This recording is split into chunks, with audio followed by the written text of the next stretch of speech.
Olá, irmãos e irmãs da Paróquia Santo Eugênio, sejam todos bem-vindos. Sou o Padre Arlindo. Nós estamos, então, no 5º dia do nosso estudo da Sagrada Escritura, os milagres narrados no Evangelho de São Mateus. Ontem nós fizemos 2 milagres mais, que foi o milagre da cura dos 2 homens na cidade de Gadara, que eram possuídos pelo espírito mal, e Jesus, entrando naquela região, então conseguiu curar os 2. E depois nós estudamos aí o milagre do paralítico, que já foi exatamente no retorno de Jesus, quando ele foi expulso da cidade de Gadara. Então ele, chegando na sua terra de novo, teve esse encontro com esse homem paralítico, que foi trazido por algumas pessoas aí de boa ação. Então hoje nós vamos tratar dos milagres que falam de 2 mulheres. E é importante então, para essa oração inicial, a gente lembrar da Mãe de Deus e rezar então uma Ave Maria, pedindo a ela também que nos ajude na compreensão de todo o conteúdo que hoje vamos aqui estudar, meditar, rezar, enfim, aprender. Em nome do Pai, do Filho e do Espírito Santo. Ave Maria, cheia de graça, o Senhor é convosco. Bendita sois vós entre as mulheres e bendito é o fruto do vosso ventre, Jesus. Santa Maria, Mãe de Deus, rogai por nós, pecadores, agora e na hora de nossa morte. Amém. Em nome do Pai, do Filho e do Espírito Santo. Então agora eu convido a cada um de vocês a tomar nas mãos a sua Bíblia, como temos feito todos os dias, lembrando que estamos usando a Bíblia Edição Pastoral, por causa da sua linguagem, que é mais simples, mais acessível para nós. A gente não diz que é a mais apropriada para o estudo, mas é a que nós temos, é aquela que nos facilita mais na leitura. Só relembrando, nós vamos então fazer a leitura do primeiro milagre, que é sobre a cura da filha de um chefe. Então tem aquele corte. Nós vamos ler o versículo 18, 19 e vamos saltar para o versículo 23, que dá continuidade então à história da filha do chefe, da cura dela.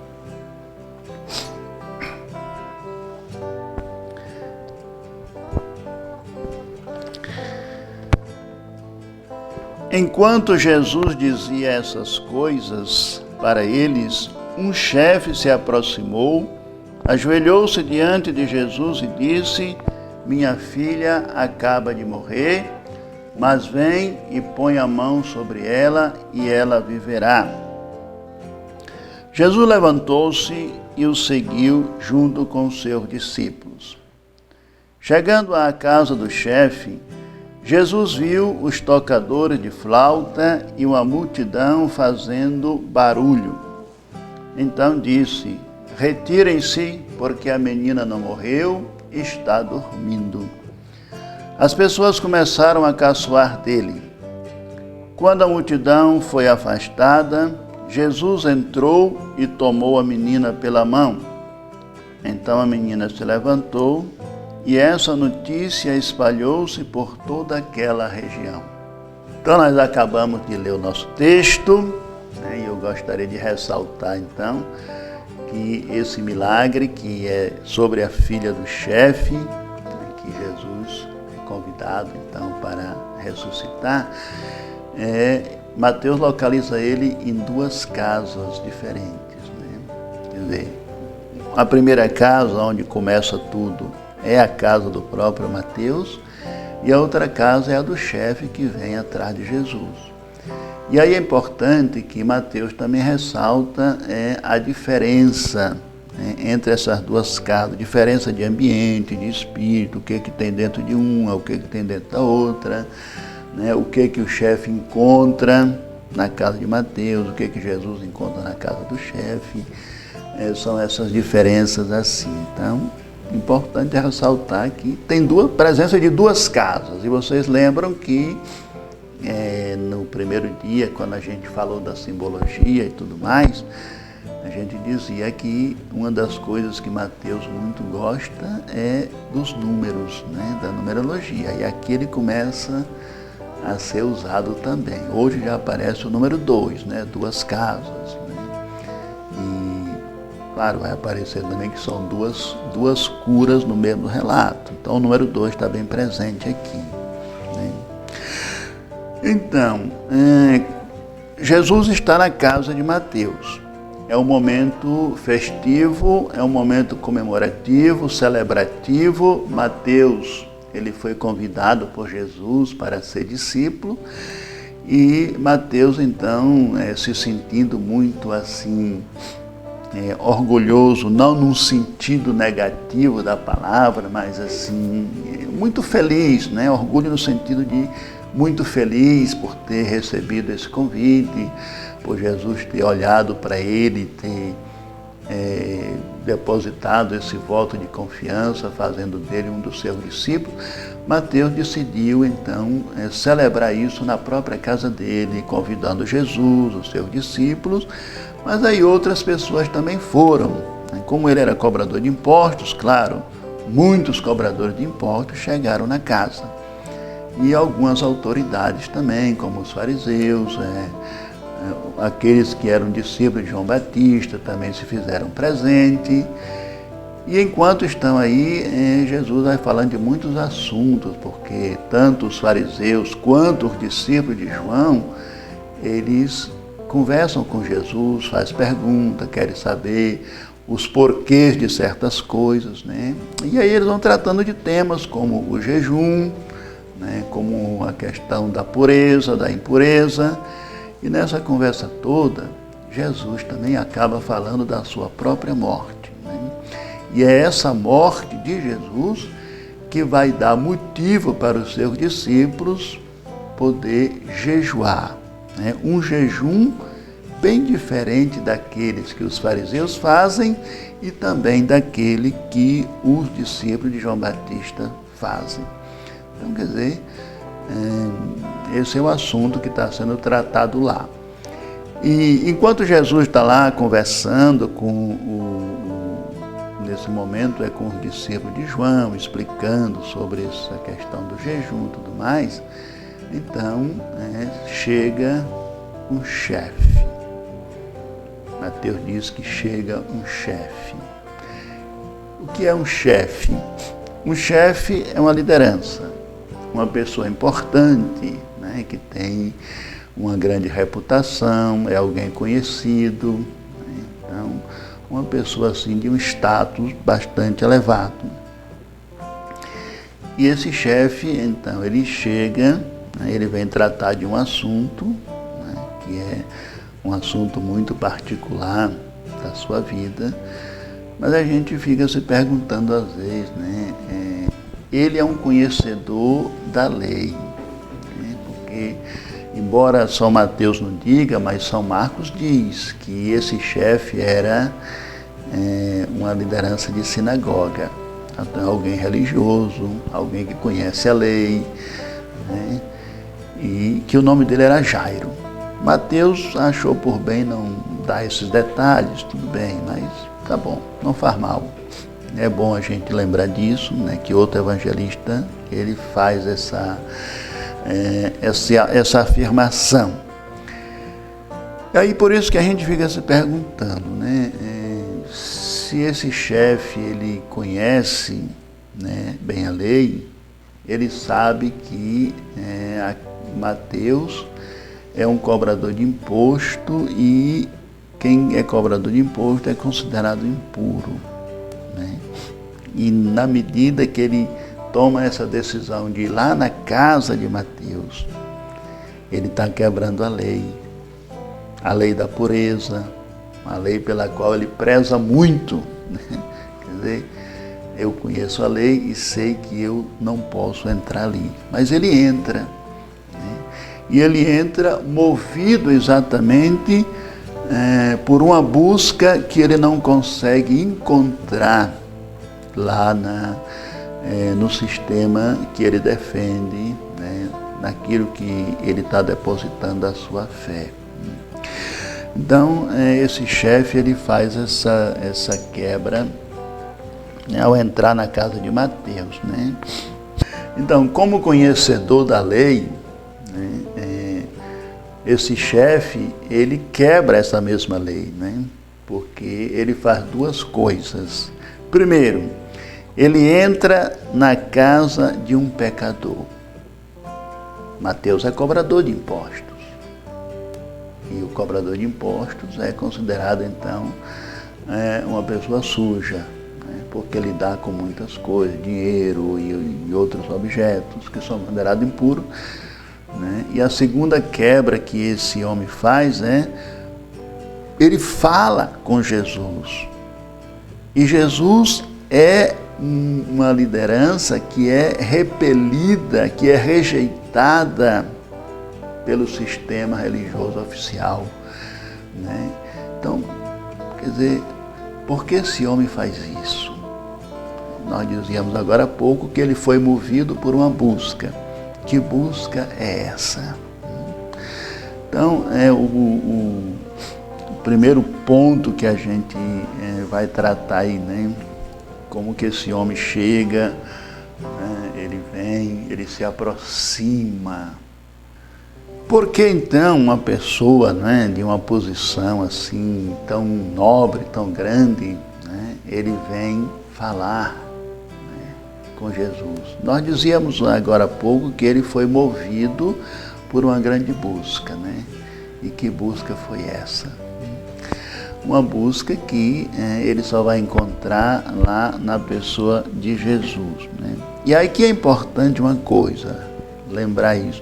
A atitude desse chefe é diferente de outros chefes, de outras lideranças que a gente conhece, né? Por exemplo, esse chefe, ele vem, mas ele não vem no intuito de questionar Jesus, de discutir com Jesus, de brigar com Jesus, como nós vimos no início do texto, né? Os fariseus que discutem, que quer saber disso, aquilo, os discípulos de João Batista que faz isso, aquilo, né? Esse chefe é diferente. Ele não vem com esse motivo, com essa motivação. Ele vem tratar de um assunto pessoal, nós já dissemos, né? De um assunto que é muito particular e que está relacionado, né, com a filha dele.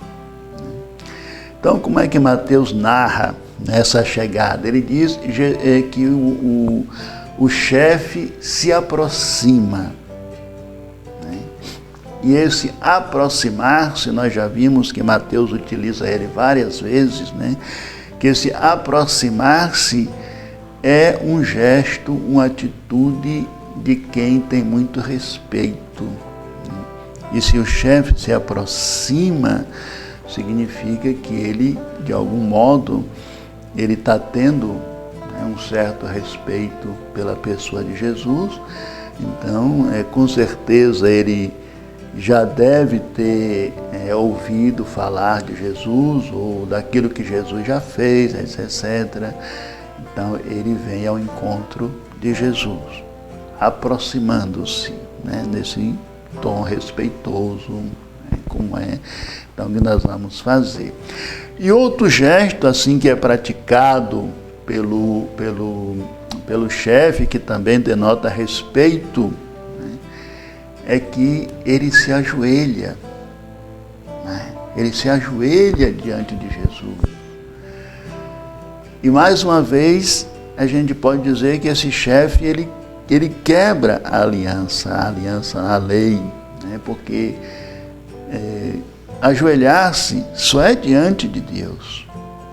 E por que ele ajoelha-se diante de Jesus? Então, aqui já fica assim essa ideia de que ele está reconhecendo na pessoa de Jesus a presença de Deus, verdadeiramente a presença de Deus, e de um Deus que tem o poder de fazer coisas que aquele sistema no qual ele está inserido não pode fazer. Então, essas duas atitudes, também somada àquele outro gesto, né, faz desse homem um ser diferente. Né? Então ele está reconhecendo em Jesus, né, a presença de Deus. Então, esse chefe que está aí de joelho diante de Jesus, ele expressa, ele torna público, né, o assunto que ele vem falar com Jesus.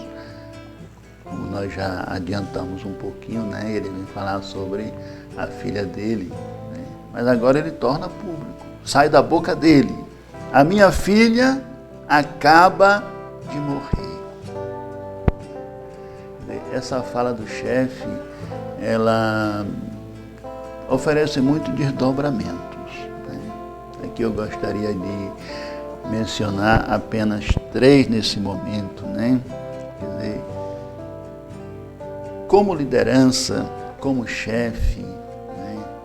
Uma pessoa de quem as pessoas esperam, né, soluções, respostas, ele se sente impotente nesse momento. Quer dizer, diante da morte, ele não sabe como proceder. Então, quer dizer, ele se sente incapaz de oferecer vida, tanto para a filha dele, como para aquele povo, né, que está sob a sua liderança, sob a sua responsabilidade, que confia nele, que espera dele esse tipo de resposta. Então, esse é o primeiro ponto que a gente ressalta. O segundo ponto é: esse homem, ele está fazendo um tipo de oração e ao mesmo tempo um desabafo. O sistema que eu defendo, o sistema que eu anuncio, não é suficiente, ou não me está dando a resposta que eu preciso nesse momento. Né? Então, quer dizer, quando ele faz essa oração, né, ele desabafa, ele também reflete sobre isso. Então, são esses 3 pontos aqui, né? Quer dizer, ele pede ajuda para Jesus porque ele se sente impotente, né? Ele não se sente capaz e, como liderança, não consegue responder. Depois, ele faz essa oração que acaba sendo um desabafo, né? Botando para fora aquilo que está massacrando ele. E depois ele pensa, né, que, puxa vida, esse sistema que eu estou servindo não está me respondendo, né, respondendo na minha necessidade, naquilo que eu quero. Então, quer dizer, essa fala do chefe nos leva a essas 3 coisas. Claro, leva muito mais, como eu dizia, né? Eu cito só essas 3 porque é uma postura bastante diferenciada. Então, depois de fazer esse momento diante de Jesus, o chefe tem uma outra atitude interessante. Ele faz um convite: mas vem. Né? Ele diz: olha, minha filha acaba de morrer, tá, é um fato. Aí depois ele diz para Jesus: mas vem. Isso é um convite. Né? O chefe está convidando Jesus para ir até a casa dele. E aqui, mais uma vez, a gente percebe que o chefe quebra de novo, né, aquela lei que ele conhece bem, porque ele está convidando para entrar na sua casa, como nós já lembramos agora há pouco, alguém que é rejeitado pelo sistema oficial do qual ele faz parte. Mas ele está convidando, né? Jesus vai, né? Vem, Senhor, vem, né? Vem. E logo em seguida, a esse convite, ele faz uma declaração muito importante, que é: põe a tua mão sobre ela e ela viverá. Quer dizer, além de fazer o convite, ele diz essa coisa que aí acaba ele reconhecendo em Jesus, né, essa pessoa que tem o poder de dar vida, de restaurar, né, de trazer de novo, né, essa alegria para alguém que a perdeu. É muito interessante a gente ver a atitude desse homem em relação a Jesus, né, porque quando ele diz coloque a mão, ele está expressando uma confiança muito grande na pessoa de Jesus. E Jesus, então, depois de ouvir toda esse momento, essa conversa, esse desabafo, Jesus decide aceitar o convite desse homem. Então ele se levanta e ele segue o homem e os discípulos vão juntos.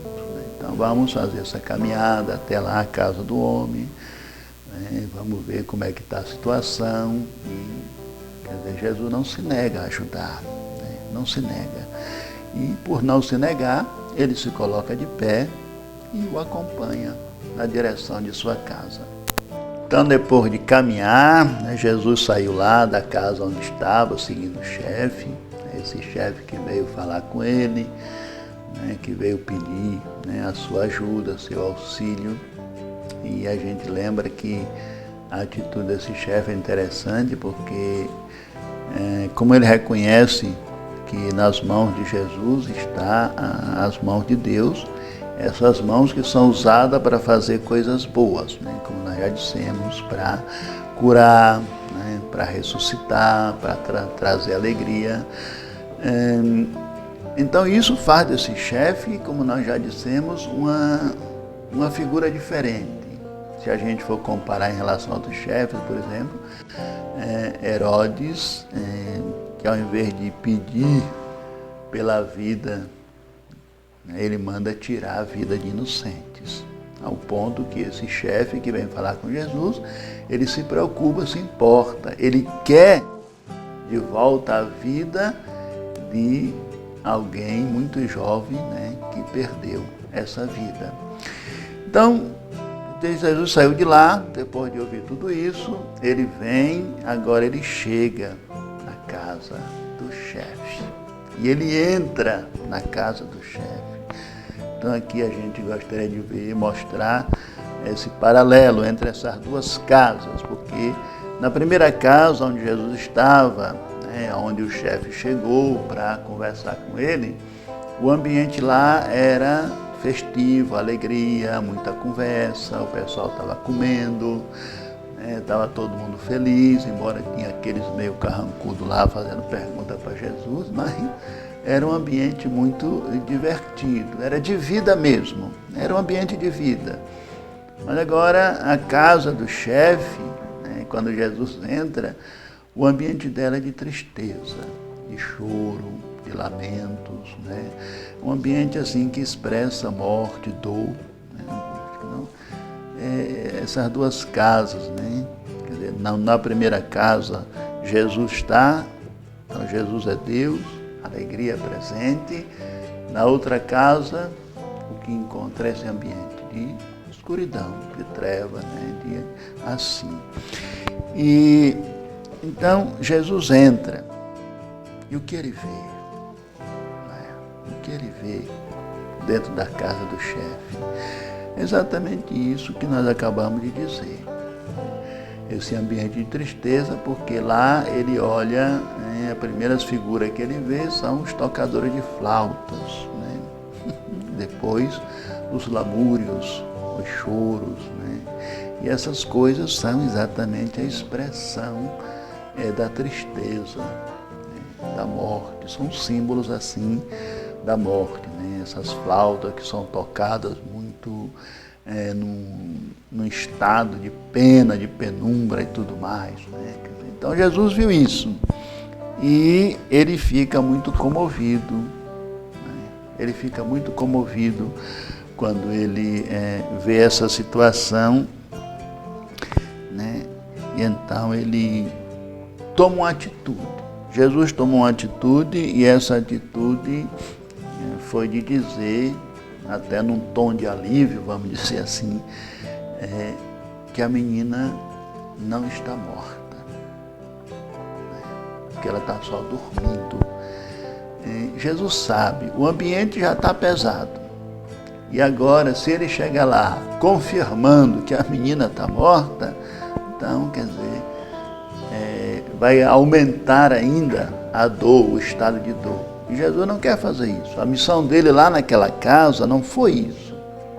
A missão dele naquela casa foi exatamente dar conforto, né? Trazer alegria para aquele homem que está triste, para a família dele que está triste, né? Então ele diz assim, Jesus, né? Olha, a menina não está morta, ela está dormindo. E diante dessa fala de Jesus, qual é a reação daqueles que estão lá?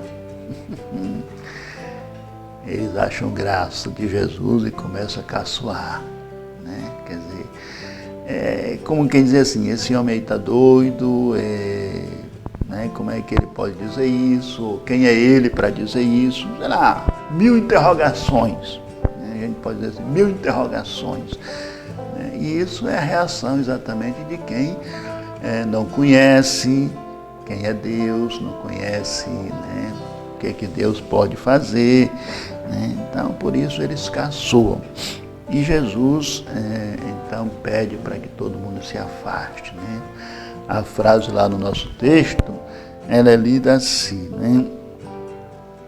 Então, essa foi a frase que Jesus disse: retirem-se, retirem-se. Jesus, ele não quer ninguém ali, né? Porque ele sabe o que ele vai fazer e ele não quer a presença daquele pessoal que está ali caçoando e tudo mais, né? Então, ele entra lá no espaço onde a menina está. São Mateus não diz, mas São Marcos diz que ele pediu para ficar só o pai e a mãe e os discípulos que acompanharam ele. De qualquer forma, São Mateus ele está dizendo, Jesus entrou ali naquele espaço, naquele quarto onde a menina estava, e aí ele faz um gesto bonito. Não sei se vocês estão lembrados que quando Jesus entrou na casa de Pedro para curar a sogra, né, ele fez o mesmo gesto. Ele tomou a sogra de Pedro pela mão. E aqui ele repete o gesto de novo, dentro da casa de uma liderança oficial. Ele estende a mão, toma a menina pela mão. E esse gesto é feito silenciosamente, como aconteceu lá na casa da sogra de Pedro, né? Quer dizer, foi um ato silencioso. E aqui eu volto a insistir, né? Por que que Jesus faz esse gesto silenciosamente? Como na casa da sogra de Pedro, ele fez esse gesto silenciosamente, aqui ele faz silenciosamente. Nós temos dito que São Mateus trabalha muito a questão da mulher, e esse é um dos textos que ele também trabalha a questão da mulher. Essa menina que o pai vai falar com Jesus e dizer que ela está morta, né? Quer dizer, ela é mulher dentro de um sistema patriarcal. Tanto é que quem sai de casa para ir falar com Jesus é o pai. Quem fala da situação dela é o homem, é o pai. A menina não se expressa, não diz nada. Ela é mantida em silêncio o tempo todo, né? E aí Jesus também se cala, assumindo essa situação, essa dor, né? Quer dizer, se você está amordaçada, eu também estou. Se você vai se levantar, então eu levanto junto com você. E aí esse gesto é bonito, quer dizer, Jesus toma ela em silêncio pela mão, coloca ela de pé, né? Ela se levanta. E nesse momento em que ela se levanta, então, quer dizer, ela é reintegrada, né, dentro daquele espaço em que ela estava sendo anulada, em que ela estava acamada, em que ela estava no estado de morte. E aí a presença de Jesus traz um estado de vida. A menina fica de pé. Praticamente assim, ela ressuscita, ela volta a viver, porque a presença de Jesus faz isso na vida da gente. Ele traz vida, traz alegria. Então, o toque, e aqui é Jesus quebrando a lei também, porque não se podia tocar no morto, e Jesus toca, e ao tocar no morto, ele devolve a vida. Então é muito bonito isso, essa reintegração, essa colocação da mulher num espaço que lhe é devido. Então é muito bonito. Jesus atende o pedido do Pai, mas ele realmente valoriza a vida feminina dentro desse novo sistema, e por isso a menina ficou de pé, viva, ocupando o seu espaço, e agora podendo viver conforme Deus lhe concedeu de viver como mulher, como pessoa, como ser humano, conhecendo a sua vontade. Então, o que é que fica para nós, ou melhor perguntando assim, o que é que Mateus transmite com esse primeiro milagre aqui que nós acabamos de ver, a ressurreição da filha de um chefe. Quer dizer, Mateus, ele coloca essa solidariedade de Jesus com essa menina, tomando ela pela mão, ela que estava morta. E aí Mateus, ele deixa claro para nós que essa também é uma situação pela qual Jesus vai passar. Num determinado momento da sua vida, ele também vai morrer, mas ele também vai se levantar. E ele vai se levantar sustentado pela mão do Pai que ele enviou para esse mundo, que ele mandou na terra. Então é muito importante, através desse milagre, a gente perceber essa mensagem forte de que Deus oferece para nós a vida, a alegria, nunca a morte. Então nós acabamos de passar pelo primeiro milagre, que foi da cura da filha do chefe. E aí vocês estão lembrados que nós demos aquela quebra no texto, do capítulo 9, aí, do versículo 18 até o 26. E nós tivemos aquela quebra porque no primeiro milagre tem os 2 primeiros versículos, depois nós saltamos, fomos para o versículo 23. Agora nós vamos entrar no segundo milagre, que é o da cura da mulher hemorrágica. E aí, exatamente, o texto é o pedaço que nós saltamos, capítulo 9, versículo de 20 até o 22. Então vamos fazer a leitura para que a gente possa entrar aí nessa conversa. Nesse momento, chegou uma mulher que fazia 12 anos que vinha sofrendo de hemorragia. Ela foi por trás e tocou a barra da roupa de Jesus, porque pensava, ainda que eu toque só na roupa dele, ficarei curada. Jesus virou-se e ao vê-la disse, coragem, filha, a tua fé te curou.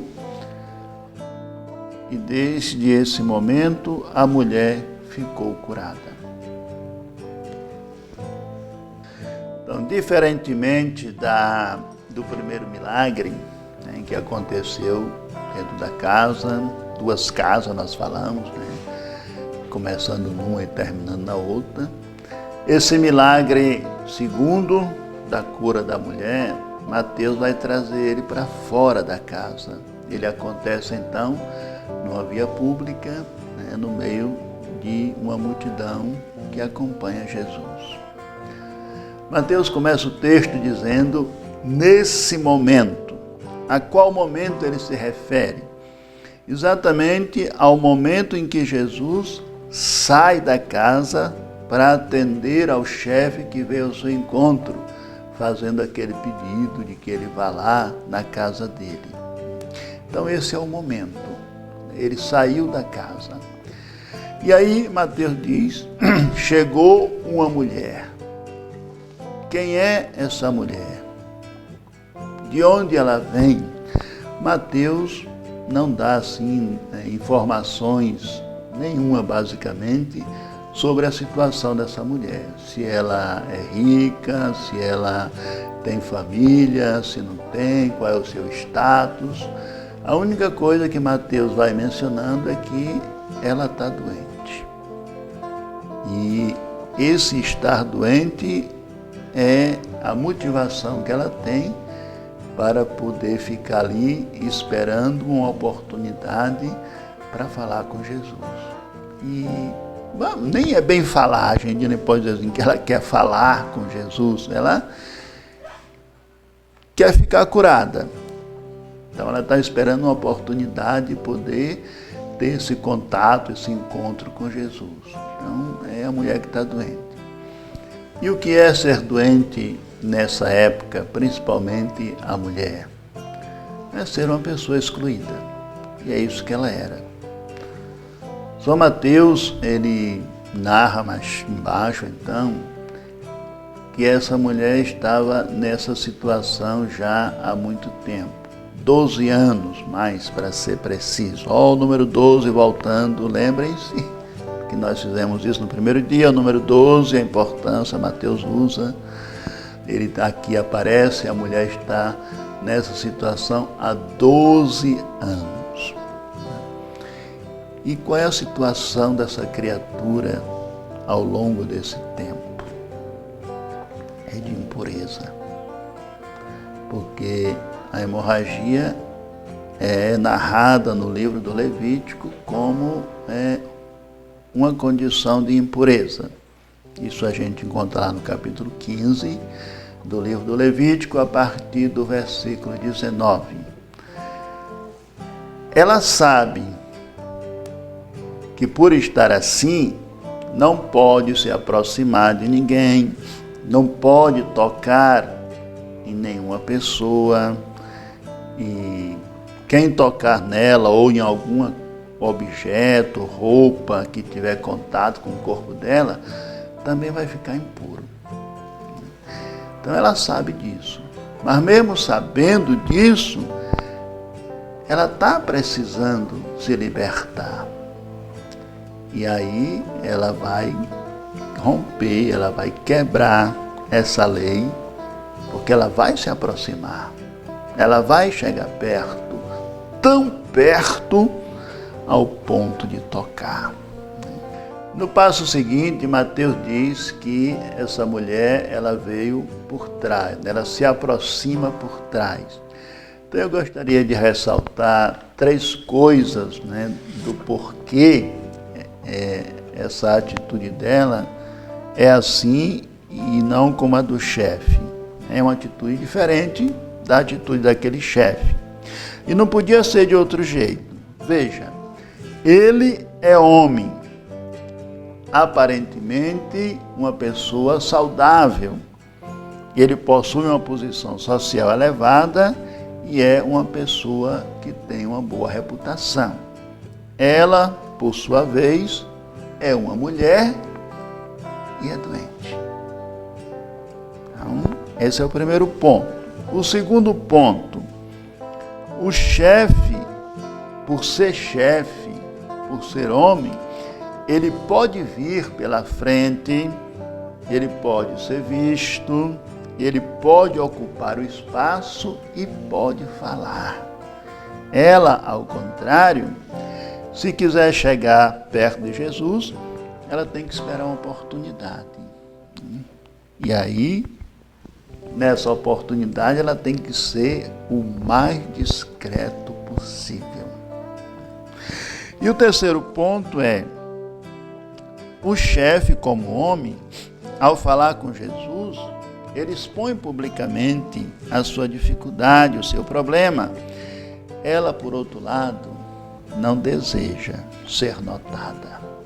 Ela não quer ser notada, ela não quer ser vista, ela não quer falar do seu problema, da sua enfermidade, e muito menos ainda do sofrimento que essa enfermidade tem provocado nela durante todo esse tempo. O seu desejo, então, é ficar curada, simplesmente ficar curada. Então, quer dizer, são essas situações que fazem com que ela se aproxime por trás, né? Ela não pode vir pela frente, né? Primeiro que ela é mulher, como nós lembramos, ela é doente, então ela também não quer se expor, né? Então é uma situação bastante delicada, né? Mas ela tem um firme propósito dentro dela. E que propósito é esse, né? Ela tem a firme confiança de que, se pelo menos tocar na roupa que Jesus está usando, ela fica curada. Então, para essa mulher pensar assim, para ela agir assim, com certeza ela já ouviu falar de Jesus, já ouviu falar das coisas que Jesus já realizou, então ela tem essa esperança. Ela quer pelo menos chegar lá e tocar.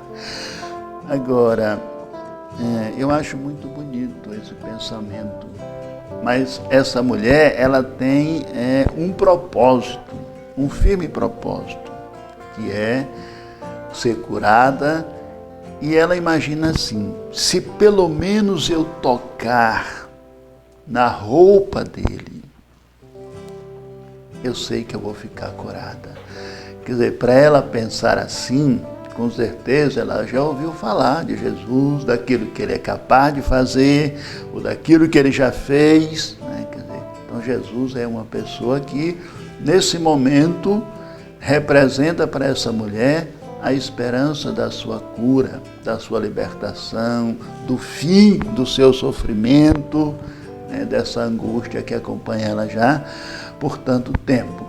Agora, eu acho bonito o pensamento dessa mulher, porque ela é considerada uma impura. Então ela pensa assim: se a contaminação ela pode ser transmitida, né, pelo toque da roupa que ela usa, ou, né, pode nos objetos que ela toca, se tudo isso pode transmitir uma contaminação, porque ele está em contato com alguém que é impuro, então, logicamente, que aquele que é puro, ele também pode curar o que está impuro. O pensamento dela é esse: Jesus é um homem puro, Jesus é um homem santo, Jesus é Deus. Então, nele essa doença não pode entrar, mas dele a cura pode sair.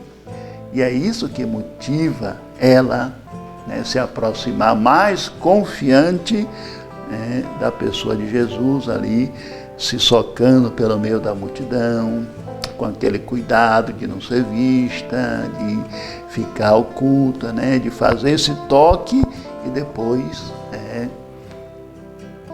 ficar curada e pronto. Jesus não sabe quem é, não vai saber quem é. Só que esse desejo e essa certeza que ela tem é tão grande, né, que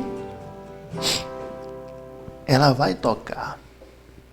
Nós dissemos que vai tocar, ela chega tão perto ao ponto de tocar. Embora Mateus não narre que a mulher tenha tocado, mas a própria ação de Jesus já nos dá a certeza de que isso aconteceu, porque Mateus diz que Jesus virou-se. Se ele se virou, então é porque ele sentiu esse toque. E, embora tenha sido muito sutil o toque ali no meio da multidão, mas foi um toque diferente. E Jesus percebeu essa diferença no toque. Quer dizer, ele não foi tocado só no aspecto físico. A mão da mulher toca na barra da sua túnica, da sua roupa, mas foi um toque que ultrapassou. Foi um toque que chegou ali no coração de Jesus, porque esse toque, ele não foi simplesmente com a mão. Foi um toque que saiu de um coração desejoso de ser curado. É um coração que queria verdadeiramente que isso acontecesse. E esse toque é um toque de fé, vamos dizer assim. É um toque de fé, porque se a mulher não tivesse fé, ela não ia se arriscar a enfrentar a multidão, né, e chegar ali perto e fazer essa ação. Mas é uma ação de fé, sim, e é assim que Jesus entende esse toque, é assim que Jesus recebe esse toque, o toque de alguém que acredita, de alguém que verdadeiramente tem um sentimento bom no coração, um desejo bom no coração, e ele sente que ele é essa pessoa que pode fazer isso com ela. E uma coisa que eu acho bonito nesse virar de Jesus é porque o olhar dele vai direto naquela mulher. Ele não olha para nenhum outro lugar. Ele olha direto para ela. Ele a viu. Nós já estudamos aqui o sentido do verbo ver, né, que tem esse sentido de chamamento. Nós já relembramos aí o capítulo 4 de Mateus, quando Jesus passa na praia, que ele vê, né, os dois irmãos, depois ele chama e ele vai mais, vê mais dois irmãos. Depois na casa da sogra de Pedro, ele vê, né, a sogra de Pedro deitada, etc. Quer dizer, ele vê. E o fato de Jesus ver significa que aquela que era invisível, que era sumida, desaparecida, inexistente para a sociedade, ela agora se torna visível, né? Quer dizer, esse ver de Jesus tira da mulher, né, esse manto que a cobre e deixa ela então transparecer para que o mundo inteiro também possa vê-la, possa conhecer, possa saber que ela existe e existe também por causa dessa fé que ela tem. Então é um ato muito bonito, um gesto bonito. Jesus, ele sabe quem tocou nele e de que maneira tocou. E aí a gente pode até relembrar aquela música do padre João Carlos, bonita, né? Quem me tocou, alguém me tocou, senti que uma força saía de mim. Aí vem a resposta da mulher, né? Fui eu, a mulher que sofria, nada não me valia, todas essas coisas assim. É uma referência que fica para quem quiser aí lembrar e cantar, né, essa música que faz menção a esse episódio. Mas aqui esse olhar então de Jesus é profundo, né? É o olhar que resgata essa mulher de uma situação e coloca em outra, né? Uma situação de excluída, de rejeitada, de inexistente, de desaparecida, e traz para essa condição de reintegrada, né? De pessoa que